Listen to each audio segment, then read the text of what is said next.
The following is entitled Why Mordecai Did Not Bow, and is based on a reflection that I first published on the Substack that I share with my wife, The Anchored Argosy. The account of Mordecai the Jew's refusal to bow to Haman is found in Esther chapter 3 verses 1 to 6. After these things, King Ahasuerus promoted Haman the Agagite, the son of Hammedatha, and advanced him and set his throne above all the officials who were with him. And all the king's servants who were at the king's gate bowed down and paid homage to Haman, for the king had so commanded concerning him. But Mordecai did not bow down, or pay homage. Then the king's servants who were at the king's gate said to Mordecai, "Why do you transgress the king's command?"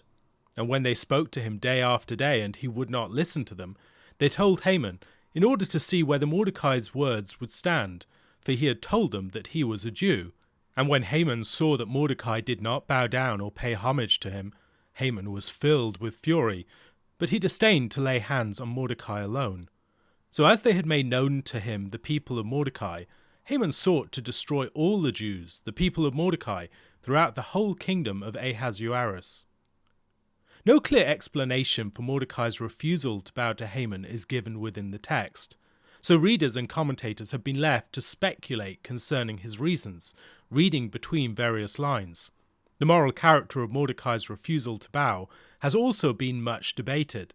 Several commentators, including two of my greatest theological influences, James Jordan and Peter Leithart, have argued that in his refusal to bow, Mordecai was being rebellious, sinning against God and the king. Differing explanations have been advanced for Mordecai's refusal to bow. In his series of Biblical Horizons newsletters on the book, Jordan presents Mordecai as willfully rebellious, suggesting that he exhibited the more general tendency of the Jews of his day to do their own thing and not respect the king's commands. That Haman was exalted immediately after Mordecai foiled Bigthan and Teresh's plot, while Mordecai himself went unrewarded, is a detail that Jordan and Leithart both note, suggesting that personal resentment might also have been a factor in Mordecai's attitude to Haman. Explanations for Mordecai's refusal to bow frequently involve some grounding in Mordecai's Jewish identity, on account of the ending of verse 4 of the chapter. For Jordan, it is a more general insubordination on the part of Mordecai and the Jews of his day. Others note that Haman is introduced to us as an Agagite, seemingly a descendant of the Amalekite king of 1 Samuel chapter 15. Does the ancestral and divinely appointed enmity between the Israelites and the Amalekites, mentioned in Deuteronomy chapter 25 verses 17 to 19, justify Mordecai's refusal to accord Haman any honour? One historic line of Jewish interpretation sees the rationale for Mordecai's refusal to bow in the Jewish opposition to idolatry. To drive this point home, the story was retold with Haman bearing an idolatrous image upon his breast. Perhaps my favourite commentator on the Book of Esther is Rabbi David Foreman, the author of The Queen You Thought You Knew. Foreman has also produced several videos on the Book of Esther on his alepbeta.org website. He makes the case that Mordecai was justified in his refusal to bow, recognizing Haman as an unfaithful servant to the king. As Mordecai honoured King Ahasuerus, he could not bow to such a man. Foreman notes an allusion to Genesis chapter 39 verse 10 in Esther chapter 3 verse 4. And as she spoke to Joseph day after day, he would not listen to her, to lie beside her or be with her. Genesis chapter 39 verse 10. And then Esther chapter 3 verse 4, and when they spoke to him day after day, and he would not listen to them. This allusion suggests some analogy or connection between the situation in which Joseph and Mordecai found themselves. This, of course, is one of several such analogies between Mordecai and Joseph, analogies that are widely recognized by commentators, strengthening the claim that this is not accidental. Like Joseph, Mordecai is a man taken from his homeland and exiled in a foreign land. While there, he rises to the highest status in the court. Further parallels with Joseph can be found in the story of Daniel. Foreman claims that, as the rest of the story evidences, Haman was a man of excessive ambition that led him to desire to play the part of the king, rather than being a faithful servant under him. He suggests that we are justified in suspecting the king's supposed command that the people bow to Haman was not what Haman wanted it to appear to be, but was likely misreported or twisted by Haman for his self-aggrandizement.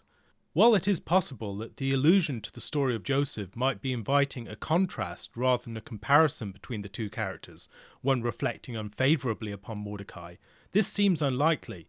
Such a contrast would seem to be situated in a strange place. It would not be a contrast between one man who faithfully resisted persistent temptation and one who did not, but the much less effective contrast between one man who faithfully resisted persistent temptation and one who was persistently resistant to a lawful authority. Foreman fleshes out the comparison between Joseph and Mordecai suggested by the allusion. Like Joseph, Mordecai is under the rule of a foreign master to whom he is faithful, Potiphar in the former case, King Ahasuerus in the latter. The second in command, however, Potiphar's wife in the former case, Haman in the latter, is unfaithful and seeks to make the faithful Hebrew servant complicit in their unfaithfulness. Potiphar's wife wants Joseph to lie with her, and Haman wants Mordecai to bow to him. In both cases, a servant who is in fact faithful appears unfaithful when he is accused. While Haman's expectation that others bow to him is one expression of his overweening ambition, this should not be confused for the stronger claim that some have made that Mordecai refused to bow because any such bowing to a human is idolatrous. As we see in places like Genesis chapter 23 verse 7, there is nothing wrong with bowing to human beings in principle. Indeed, later in the book of Esther, Mordecai himself would receive high honours and expressions of homage. The end of Esther chapter 3 verse 4, for he had told them that he was a Jew, has been read by many as Mordecai's rationale for his refusal to bow. Yet Foreman's reading suggests the possibility that the others of the king's servants were not in any doubt regarding Mordecai's reasons for not bowing to Haman. As Potiphar's wife with Joseph, they were seeking to break down Mordecai's resistance, rather than to discover the reasons for it. Mordecai's telling them that he was a Jew was not Mordecai's reason for not bowing, but the king's servant's reason for informing Haman concerning him. As Potiphar's wife highlighted Joseph's outsider identity as a Hebrew in Genesis chapter 39 verses 14 and 17 to get the other servants, who presumably knew of her unfaithfulness to Potiphar, on her side, so Mordecai's Jewish identity motivates the rivalrous king's servants to inform on him. Within the framework provided by such a reading, Foreman suggests that we can make sense of elements of the readings found in the Jewish tradition that speak of bowing to Haman as idolatry, and which depict him as having an idol on his chest. Such a depiction need not be taken as a literal claim about the objective historical reality, but as a creative representation indicating a deeper reality in the story. The point of the depiction is not that Haman actually had an idol on his body, but that Haman had assumed the character of an idol. Yoram Hazony notes comparable claims concerning an idol hanging over the bed of Potiphar's wife on page 57 of his book God and Politics in Esther. While it is legitimate to bow to other human beings under some circumstances, in Haman's case such bowing would have been idolatrous, or at least analogous to idolatry, as a granting of honour to a lesser authority in a manner constituting rebellion against a higher. The idol lays claim to things that are God's sole prerogative. In God and Politics in Esther, Yoram Hazony suggests that we read the figure of Haman more carefully against the backdrop of the preceding chapters. In chapter 1, King Ahasuerus was surrounded by wise counsellors, in verses 14 to 15. Yet after the rebellion of two of the chief servants of the king, Bigthan and Teresh, Ahasuerus embarked upon a radical reordering of his court.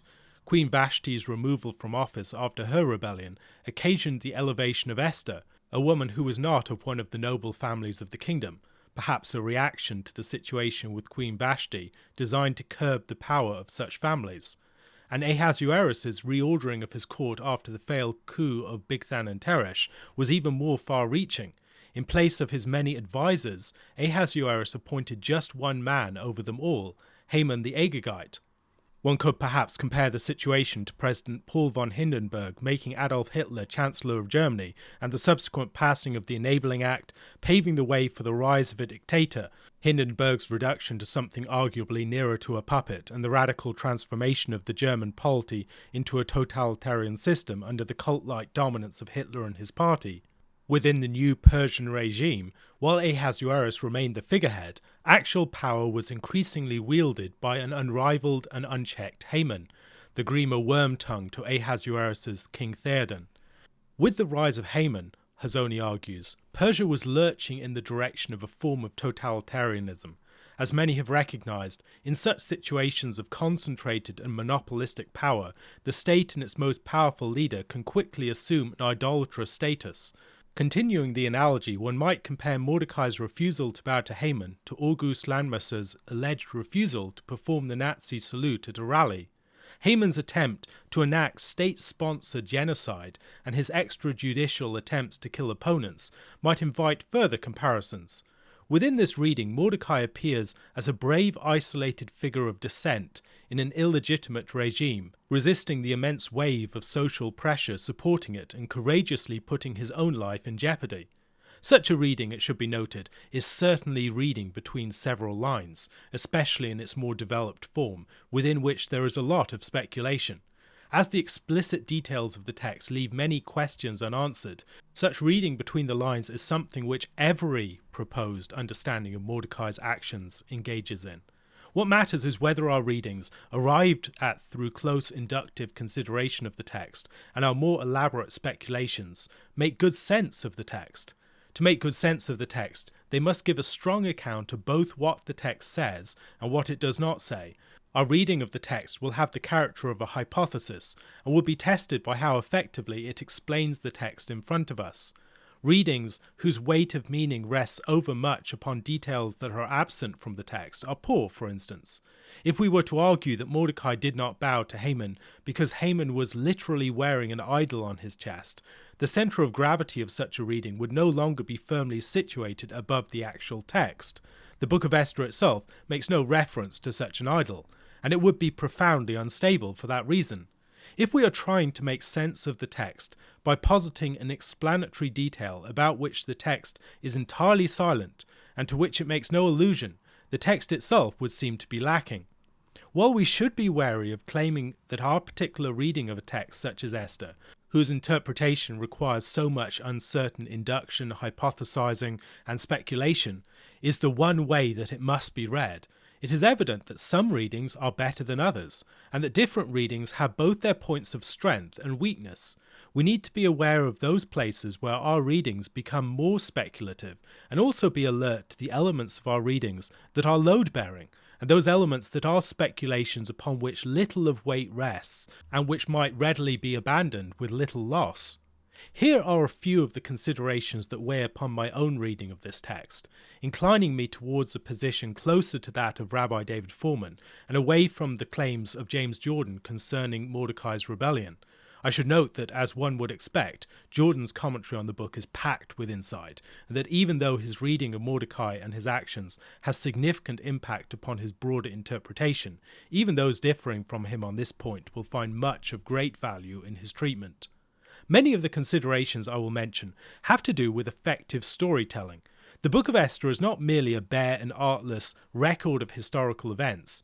It is a story, and it needs to work on that level. As a story, it has persons who are characterized in various ways, and who play roles within the narrative, for instance, hero or villain. It has a plot, and it has a resolution. It employs literary devices. It sets up figures as foils for each other. It juxtaposes scenes. It alludes to other texts, etc. However we propose to read the Book of Esther, it needs to be effective and satisfying as a story that requires extensive accompanying explanatory material to direct you away from misreadings to which the text itself is extremely vulnerable, is probably not very effective as a story. First, Mordecai's prominence in the book and the analogies between him and other biblical heroes like Joseph weigh against such a negative reading of his actions in such critical and precipitating events in the narrative. As David Dorbe has observed, were one merely to read the contents of the Book of Esther, one might plausibly think that Mordecai would be a more natural title than Esther. Esther chapter 2 verse 5 introduces Mordecai before Esther, and the book's final chapter focuses almost entirely upon Mordecai and his relationship with the king, saying nothing about Esther. While chapter divisions are not inspired, the structure of the book gives Mordecai great prominence.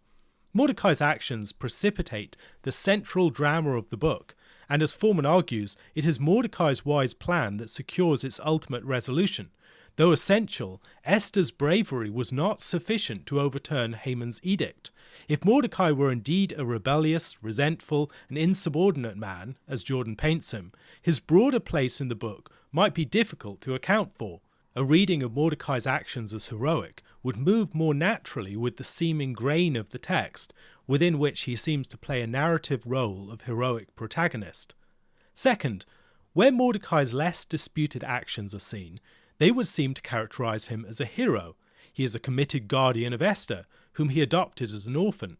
It is Mordecai who exhorts Esther to her brave actions.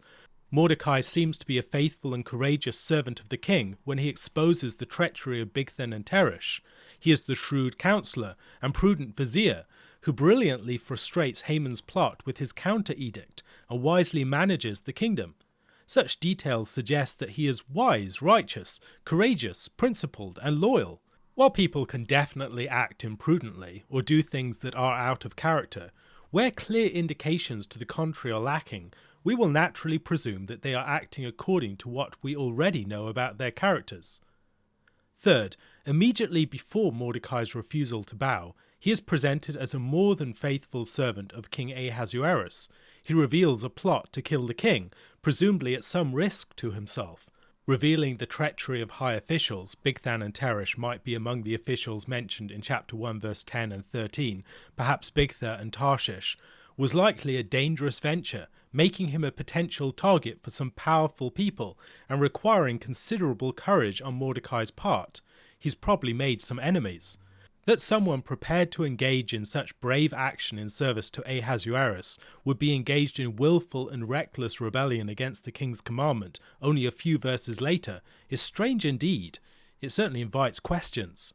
Given the extreme stakes of the situation, Mordecai almost paid for his defiance with his life, and his people were almost destroyed on account of it.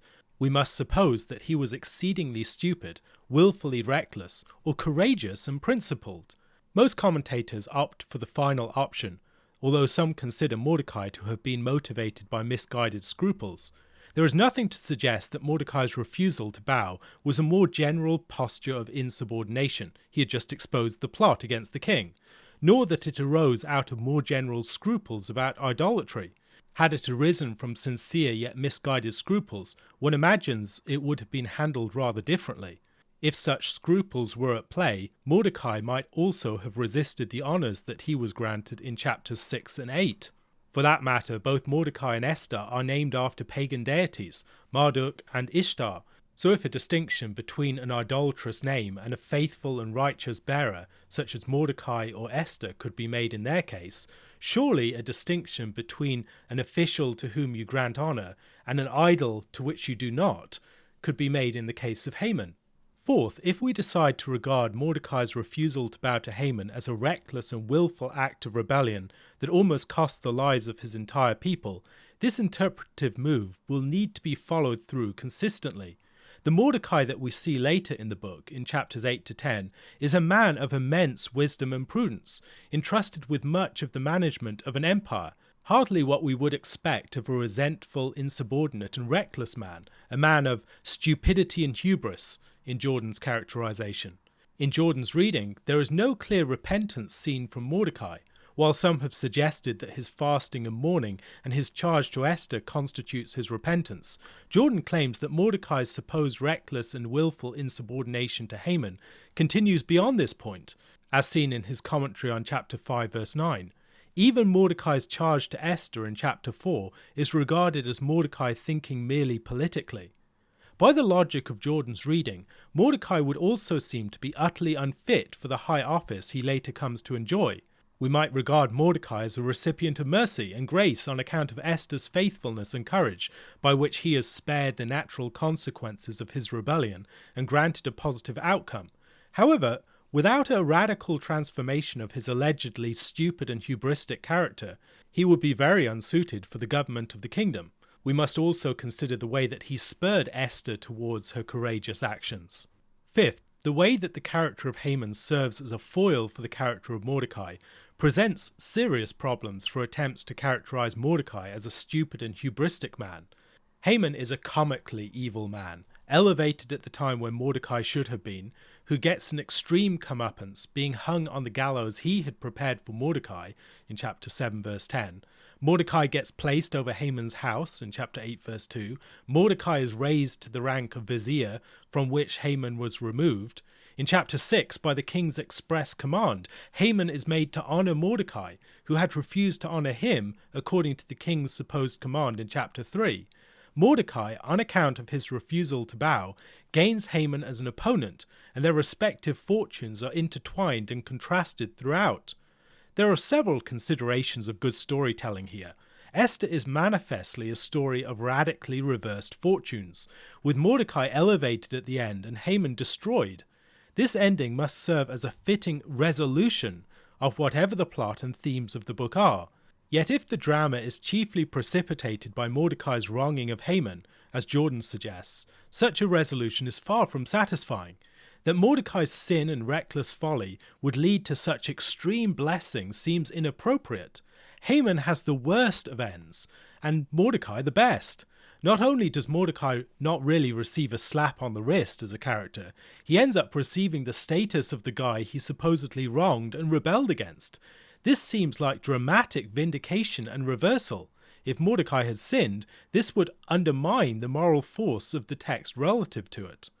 If the story presented Mordecai as undergoing marked repentance, change of behaviour, and transformation of character, such a narrative form might perhaps work. Yet for it to work as a story, such repentance and transformation would need to be explicit and elaborated.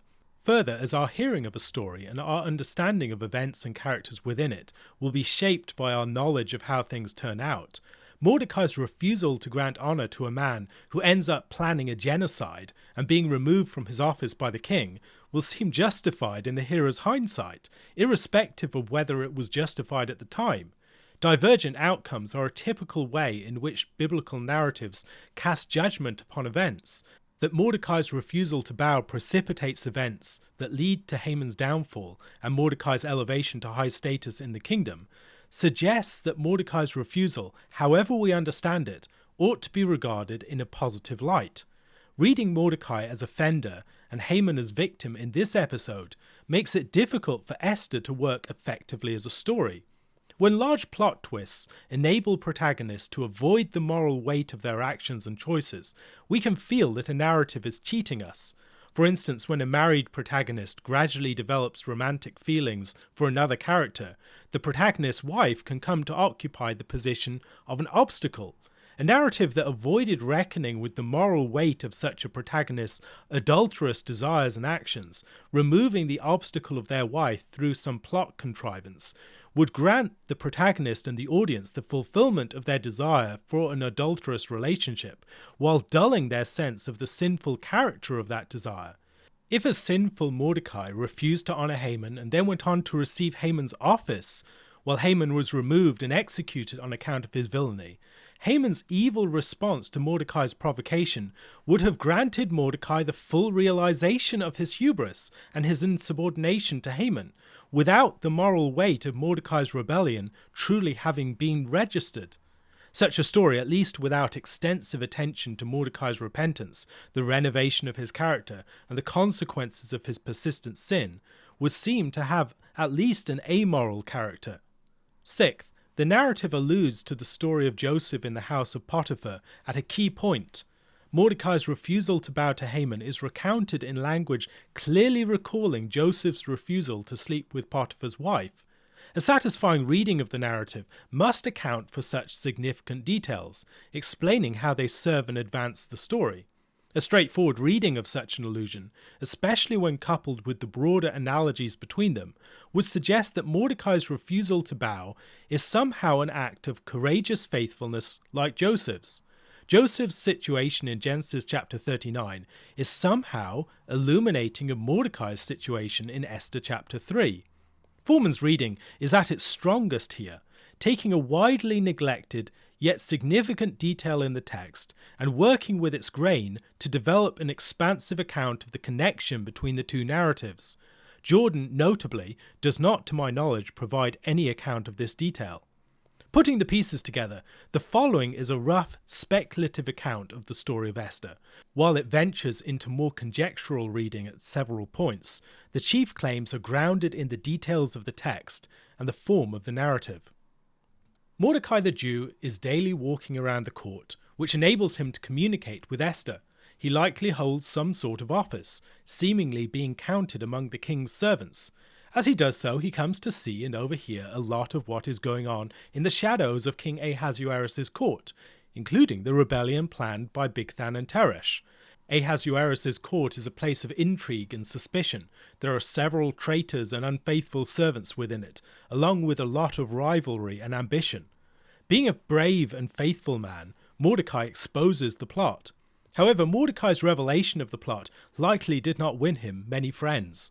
Some of the courtiers with whom Mordecai brushed shoulders every day were probably sympathetic to Bigthan and Teresh. Others might have resented Mordecai, thinking that his actions would increase the king's suspicion of his other courtiers, hurting them while potentially advancing Mordecai in the king's good graces. One can imagine the courtiers being wary of Mordecai, worrying whom he might inform upon next. Following Vashti's refusal to come at the king's summons and the foiled coup of Bigthan and Teresh, King Ahasuerus grew increasingly paranoid. He chose a new consort from outside of the noble families and appointed Haman as his new vizier. Haman was exalted far above the several princes, wise men, officials, and counselors mentioned in chapter 1. Haman was supposedly given command by the king that all the other officials and servants of the king should bow down to him. It is not clear that the servants were directly told this by the king himself. Haman possibly just came out from the king's presence one day, telling them all that they all needed to bow down to him. As we know from chapter 3, Haman was quite willing to deceive and mislead the king to advance his private ends. Haman's exaltation dramatically reordered the court. Where there had once been an assembly of princes, officials, and counselors, power was now concentrated in the hands of Ahasuerus' prideful new prime minister, moving the nation in a more totalitarian direction and altering its former constitution. All other officials were expected to pay homage to Haman. The king's servants all bowed down, but one person did not: Mordecai. Day after day, the servants asked Mordecai why he would not bow. Their challenging of Mordecai was not designed to ascertain the reason for his refusal. They almost certainly already knew the reason, but to persuade Mordecai to go along with them. Mordecai's resistance likely angered them. It would have shown them up as unfaithful servants to King Ahasuerus and the kingdom. Had Mordecai not been bowing because Haman was an Amalekite, or because bowing would be idolatry, or something like that, he would naturally have communicated the reason to the other servants of the king. He did not listen to or speak to the other servants because they were not confused about his motives and was simply trying to break down his resistance. Haman had not noticed that Mordecai was not bowing to him until the courtiers drew his attention to the fact. They wanted to see what would happen to Mordecai's conscientious resistance if Haman knew.